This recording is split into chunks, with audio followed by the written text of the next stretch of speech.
बिस्मिल्लाहिर्रहमानिर्रहीम। अस्सलाम वालेकुम दोस्तों, नई वीडियो में खुश आमदीद। दोस्तों, चीन ने तारीख रकम कर दी है। एक ऐसा रॉकेट खला में भेज दिया जिससे अमेरिका समेत तमाम ममालिक की छुट्टी हो गई है। वीडियो की तफसील में जाने से पहले आप देख रहे हैं हकीकत की दुनिया डॉक्टर अली के साथ। हमारा चैनल सब्सक्राइब करके घंटी के निशान को दबाना मत भूलिएगा। इस वीडियो को ज्यादा से ज्यादा फेसबुक, व्हाट्सएप और सोशल मीडिया पर शेयर जरूर करें। शेयर और लाइक करने के साथ साथ कमेंट बॉक्स में पाक फौज जिंदाबाद, पाकिस्तान परिंदाबाद और पाकिस्तान के गुमनाम हीरोज को सलाम का नारा कमेंट जरूर कीजिएगा। दोस्तों, चीन ने कामयाबी के साथ एक नया रॉकेट और प्रोटोटाइप स्पेस क्राफ्ट लॉन्च किया है। फ्रांसीसी खबरसां इदारे AFP की रिपोर्ट के मुताबिक उस मिशन के तहत चीन मुस्तकबिल में खला में एक स्पेस स्टेशन बनाएगा, बाद अज़ां खलाबाजों को चांद पर भेजेगा। चीन की सरकारी खबरसां एजेंसी ने अपने बयान में बताया है कि लॉन्ग मार्च 5B नामी रॉकेट हिन्यान के जनूबी जजीरे में विनचिंग लॉन्च साइट से छोड़ा गया और 8 मिनट में कामयाबी के साथ प्रोटोटाइप स्पेसशिप उससे अलग होकर अपने हदफ करदा मदार में दाखिल हो गया।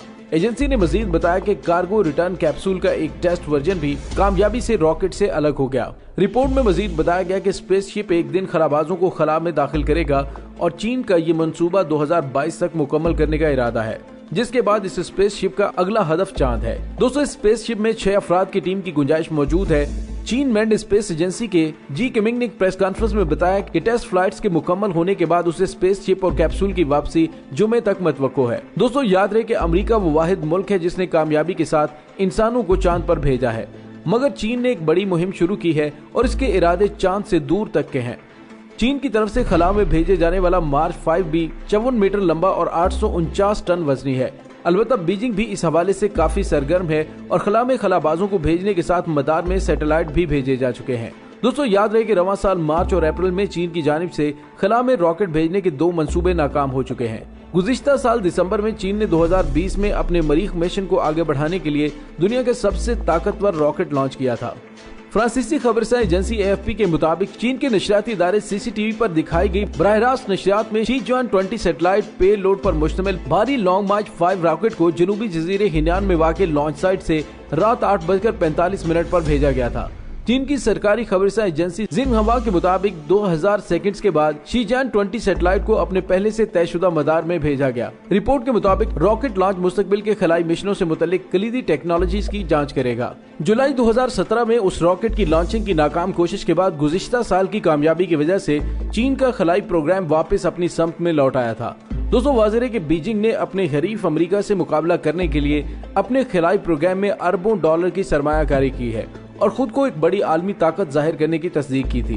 दोस्तों, ख्याल किया जा रहा है कि चीन त्यांगानंग स्पेस स्टेशन को जोड़ने का काम रवां साल शुरू करेगा और उसकी तकमील 2022 तक मुकम्मल होगी। मदार में बनाई जाने वाली उस खलाई लेबोरेटरी के 3 मॉड्यूल होंगे जहां रिहाइश और साइंसी तजर्बे करने की सहूलत मौजूद होगी। चीन का मंसूबा है कि वो आइंदा 1 दहाई के दौरान इंसानों को चांद पर भेजेगा और चांद पर बेस बनाने का मंसूबा भी रखता है।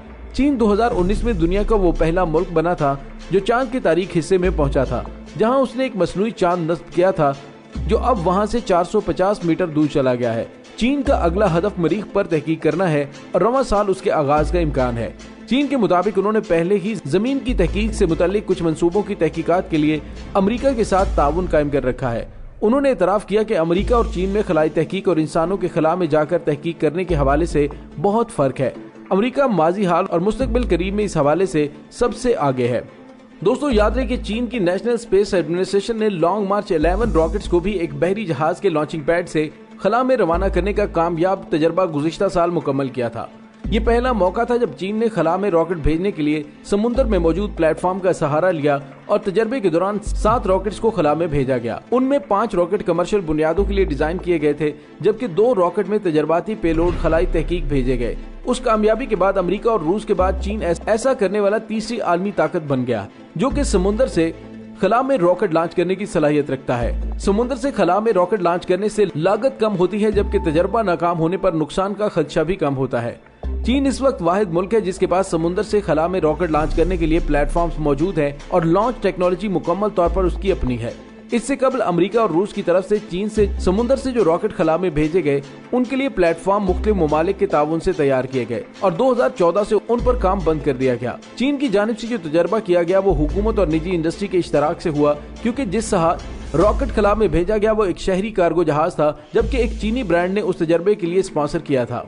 दोस्तों, चीन समेत पूरी दुनिया के साइंसदान एक नई दुनिया तलाश करने में लगे हुए हैं। माहिरीन फल्कियात ने पहली बार ऐसे सियारे पर पानी तलाश किया है जहां जिंदगी मुमकिन हो सकती है। जिंदगी के लिए मौजू समझा जाने वाला ये सियारा खला में बहुत दूर तक सितारे के गिर्द इतने फासले पर गर्दिश कर रहा है कि उस पर जिंदगी को मुमकिन बनाने वाले हालात मौजूद हो सकते हैं। K2-18b नामी ये सियारा उसकी दरियाफ्त के बाद कायनात में जमीन से बाहर जिंदगी की तलाश में एक अहम उम्मीदवार बन गया है। अब अगला मरहला ये साबित करना है कि उस सियारे की फिजा में ऐसी गैसेस मौजूद हैं जो वहां जिंदगी मुमकिन बना पाएंगे। उसके लिए नए और मजीद ताकतवर टेलीस्कोप चाहिए होंगे और ऐसा करने में 10 साल लग सकते हैं।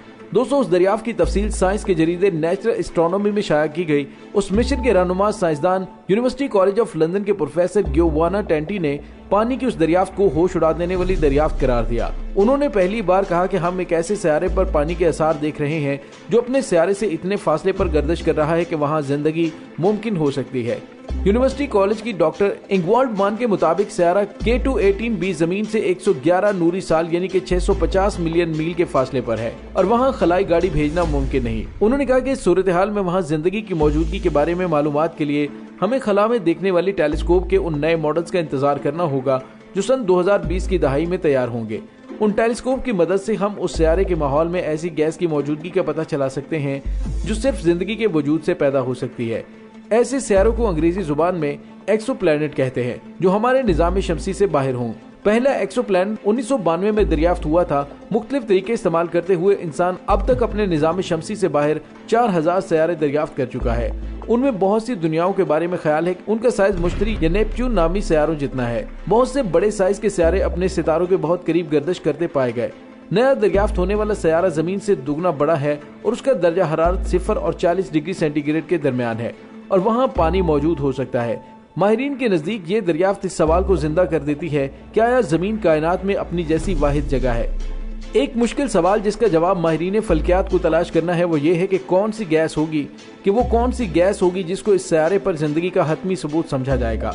माहिरीन का उस पर इत्तफाक नहीं है, इसलिए मुमकिन तौर पर सैकड़ों दुनियाओं का कीमियाई तजिया करना पड़ेगा। एडिनबरा यूनिवर्सिटी की डॉक्टर बेथ बिलर को यकीन है कि एक दिन किसी दूसरे सितारे के गिर्द सियारे पर जिंदगी का सबूत जरूर मिलेंगे। ताहम उन्होंने कहा कि ये जिंदगी इंतहाई छोटे जानदारों की सूरत में होगी जिन्हें आंख से देखा भी नहीं जा सकता। नासा की जेम्स वेब स्पेस टेलीस्कोप 2021 में और फिर उसके 7 साल बाद यूरोपीय खलाई एजेंसी का एरियल मिशन लॉन्च होगा। उसकी मदद से माहिरीन फल्कियात दूसरी दुनियाओं के माहौल का बेहतर तजिया कर सकेंगे। दोस्तों, पानी इससे पहले भी दूसरे सियारों पर मिल चुका है लेकिन उन पर हालात जिंदगी के लिए मुनासिब नहीं थे।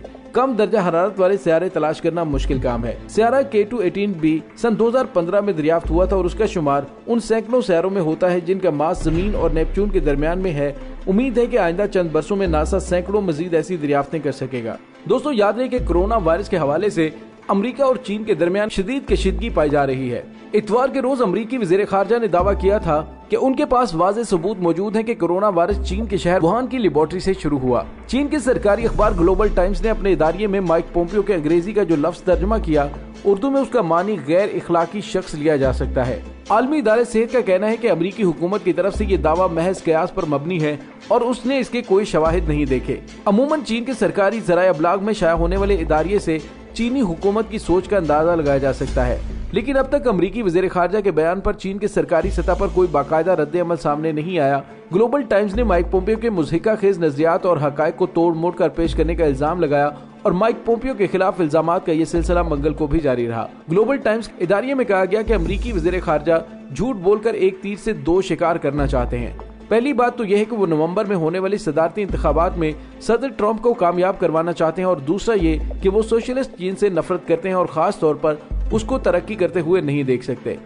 दोस्तों, अमरीकी सदर की तरफ से और माइक पोम्पियो की तरफ से जो इल्जाम लगाया गया है, आलमी इदारा सेहत के इमरजेंसी डायरेक्टर माइकल रेन ने कहा कि कोरोना वायरस कहां से शुरू हुआ, इस बारे में अमेरिका की तरफ से उन्हें कोई डाटा या सबूत फराहम नहीं किए गए। उन्होंने कहा कि उनके नुक्ता नजर से ये तमाम क्या सराहियां ही हैं। दोस्तों, याद है कि गुज़िश्ता हफ्ते अमेरिका के खुफिया इदारों ने कहा था कि वो इस बात की तौसीक करते हैं कि ये वायरस इंसानों का बनाया हुआ नहीं है और न ही जिन्याती तौर पर उसमें कोई जिद्दत की गई है। उन्होंने कहा कि इसके बावजूद वो इस बारे में तहकीक जारी रखेंगे कि आया ये वायरस जानवरों से इंसानों में मुंतकिल हुआ या ये वुहान की लेबोरेटरी में होने वाले किसी हादसे की वजह से पैदा हुआ। दोस्तों, चीन ने तो वायरस को कंट्रोल कर लिया, लेकिन अमेरिका और दीगर मगरबी ममालिक अभी तक उसको कंट्रोल करने में मुकम्मल नाकाम है। लेकिन चीन यहाँ तक नहीं रुका, उसने वुहान में पैदा होने वाले कोरोना वायरस की वजह से पैदा होने वाली मुआशी तबाहाली को फौरी तौर पर रिकवर किया, और सिर्फ रिकवर नहीं किया, उसके बाद अपने दीगर मंसूबों पर तेजी से अमल दरामद शुरू कर दिया, जिसकी मिसाल चीन का ताजा तरीन रॉकेट को खला में भेजना है। दोस्तों, इसके साथ ही डॉक्टर अली को इजाजत दीजिए। इंशाल्लाह बहुत जल्द मिलते हैं एक नई वीडियो में। तब तक के लिए अपना बहुत सारा ख्याल रखिएगा। पाक फौज जिंदाबाद, पाकिस्तान पाइंदाबाद, पाकिस्तान के गुमनाम हीरोज को सलाम। अल्लाह हाफ़िज़।